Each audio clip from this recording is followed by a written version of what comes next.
الى القاضي النذل الجبان اللي حكم على اخونا ابراهيم العلامي ب8 سنوات، لكن البروكيرور حقير اللي يطلب له 15 سنه.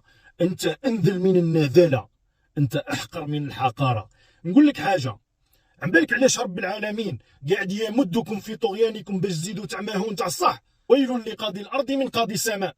هذه على بالنا بها، هذه واحد ما يبدلها، هذه واحد ما ينحيها.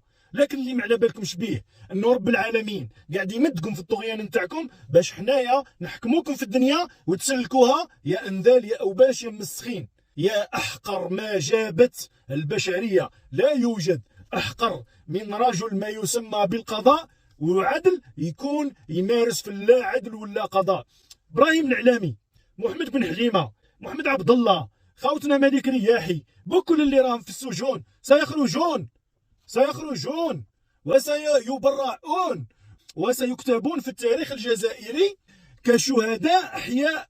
سيفتخرون بالسجن اللي حكمتوا عليه انتوما يا اندال. الم يفتخر اجدادنا وابائنا انهم كانوا مسجونين في وقت فرنسا؟ انا بابا ربي يرحمه كان يفوق علينا يقول لي شوف منين عذبتني فرنسا، مازال التعذاب لدركا. كانت فخر ليهم. هكذا ستكون. كي سيفتخروا ابراهيم العلامي ب8 سنوات اللي عطيتها له نتايا في نفس الوقت. على واش حكمتوا عليه؟ لانه يشرب بالزطله، لانه يتعامل بالزطله. والبوشي 7 قناطر مع ولد تبون، 7 قناطر كوكايين، ملايين الدولارات.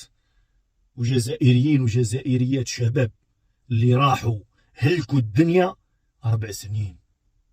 كيف ستقابلون ربكم؟ لكن الوعد اليقين انه قبل ما تلاقيوا ربكم خموا كيفاش تلاقيوا هذا الشعب، لاننا رايحين ناكلوكم احياء. كي نقول لك ناكلوكم ما تجيكمش باللي في النظر نتاعكم كيما المخابرات الارهابيه. احنا ماناش ارهاب.